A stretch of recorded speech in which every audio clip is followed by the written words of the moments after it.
Newcastle United versus Crystal Palace match preview, but never mind that. The Premier League is back, football is back. Oh my god, these international breaks absolutely do me. It looks like we're getting one every 2 weeks now. They just drag on so much. Watching England under Gareth Southgate is not for me, unless Jude Bellingham's on that pitch. Now, without further ado, before we get into the match preview, there's two bits of quick news I want to get onto. Garang Kuala's won goal of the month, and he's not very exciting loan spell at FC Volendam, shall we say. They're near the relegation in the Eredivisie, and he's not been performing too well. If you go and look at his SofaScore ratings, which, by the way, I'm not judging him off his SofaScore ratings. That would be a terrible way to judge how a player's doing. But just go and look at them. There's some reds, there's some oranges in there. It's not great whatsoever. But apart from that, Newcastle United and Saudi Airlines have confirmed that Saudi Airlines are our new airline partner. Fantastic, even more exposure for Newcastle United in Saudi Arabia and the Middle East. This is what we're going to be doing if we want to grow globally. It's fantastic. We're building connections all over the world.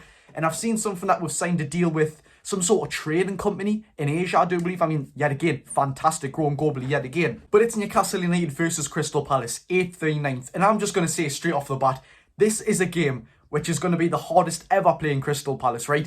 This isn't just a 15th mid-table Crystal Palace team playing. These have actually got some very exciting players, and one in particular who's been fantastic this season, top 5 in his position so far in the season for me as well. Like, genuinely, this isn't a Crystal Palace side like we've seen one before, so let's get straight into it. And by the way, if we do win this game, we go 5th with results going our way. I think everybody has to lose and we go 5th on goal difference, that's the one.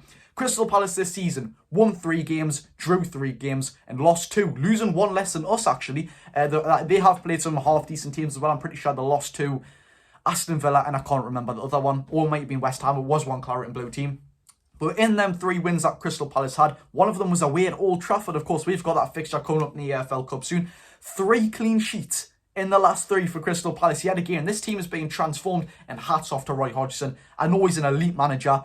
Of course, he's not one of the best in the world, but still, at his age in the Premier League, and he's managing a fairly decent team, you've just got to give hats off to him.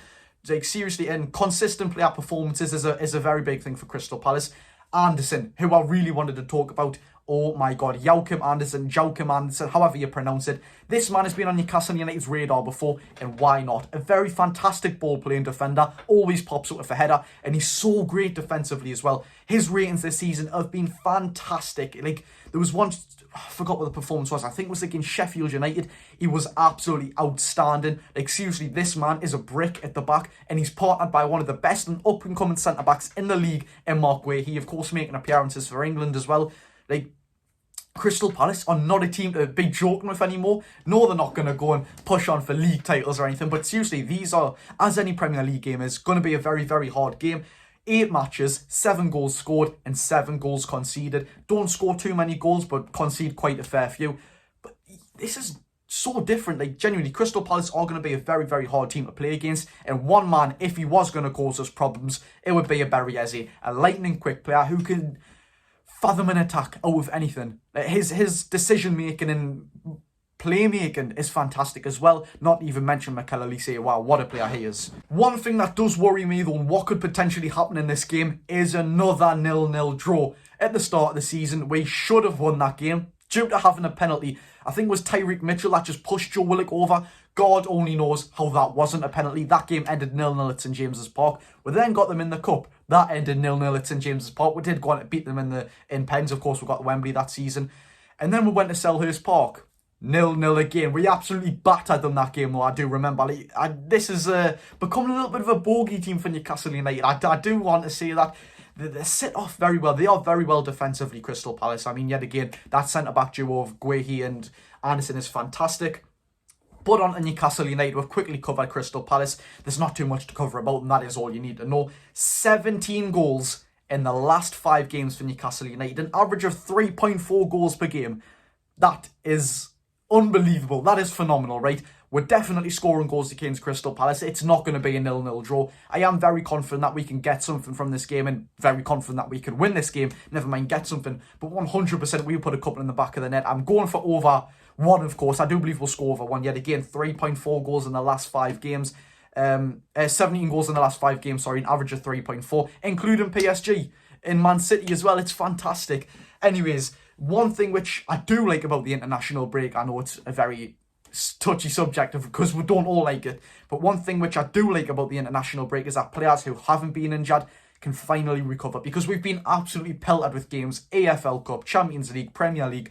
Honestly, our players have barely got a rest. The likes of Dan Burn, who we could say isn't the fastest player, has been playing in these all competitions as well. So thankfully for players like him, they can get a rest and they can come back in. We haven't actually had too much injury news on the likes of Sven Botman, Joe Linton, Callum Wilson, Joe Willock. I think it was just that Sven Botman and Joe Linton are likely to be back. That was a couple of days ago, though. We haven't got anything as of now.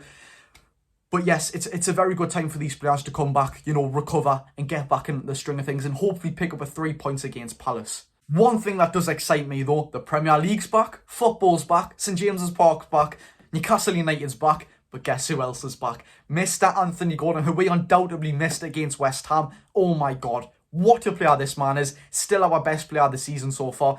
I can't wait for him to get some revenge on Tyreek Mitchell for having a penalty last season. Honestly, Anthony Gordon creates so many problems for defenders. I can't wait to watch this man play again. I honestly forgot how instrumental he was to us. This international break has just mind-boggled me for all the Sandro Tonali news yet again. That's not a subject I want to be picking up on. But Anthony Gordon back into the team. Come on. Bruno Guimaraes, though, 1 yellow card away from a 1-game suspension, of course, as Anthony Gordon's just coming back from that. Hence why he missed the West Ham game. Bruno Guimaraes on 4 yellow cards. I think he got one in the Champions League and... was it the AFL Cup? I don't know. He might have. But yes, Bruno Guimaraes, 1 yellow card away from being suspended. Now, this is how I would like to line up against Crystal Palace, and it's a bit controversial because, of course, we don't know if players are still injured, if players are going to bail, players are going to be missing. In goal, of course, I don't even need to say it, Nick Pope, Kieran Trippier right back, Shaw, Botman and Burn. If Botman is out, of course, put Shaw left centre-back and put Jamal Lascelles right centre-back. Left centre-mid, Big Joe Linton, of course, if he's not there, play Elliot Anderson, Bruno and Longstaff. You might be saying, where's Tonali? You know me, I absolutely love Tonali. He might be available for this game, and I do believe he will be available for this game. Don't play him. Honestly, he'll have so much going on in his mind. If Eddie Howe is going to play him, I'm not going to criticise that, but yet again, I think he's got so much going on in his mind. He needs to recover mentally before he even does physically, coming back into football. Like, it's classed as a mental illness, gambling, but not too much on that topic. Anthony Gordon, left wing. Thank God I can say that. Alexander Isak up top, of course, if not Wilson. And if Wilson isn't back as well as Alexander Isak, we've got a big problem on our hands. Right wing, no need to explain it yet again. Miguel Almiron always seems to pop up against Crystal Palace as well. That is my starting 11. Now, as for a score prediction, yet again, we always seem to struggle against Crystal Palace the last 3 games, 0-0. It's going to be a very, very hard game. I did say it would score over 1 goal, but now I'm just thinking, will Crystal Palace get a goal in there? I don't believe...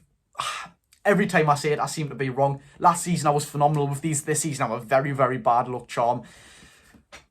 I think Crystal Palace may nick 1. If not, they're not scoring over 1. I can guarantee that 100%, as all of you could as well. They may nick 1 from a corner or something, but I do believe Newcastle United will win 3-1 or 2-1. I'm going to go 3-1 in Newcastle United. What's your score prediction? Let me know in the comments. Thank you very much for watching. Oh my God, Premier League football is back. I can't believe I'm saying that. Come on, I've missed it so much, and I can guarantee you can as well. Score prediction in the comments. If you did enjoy this video, please smash the like button and hit that subscribe button if you haven't already. Thank you very much for watching. I've been Jody Josh. Go and enjoy your day.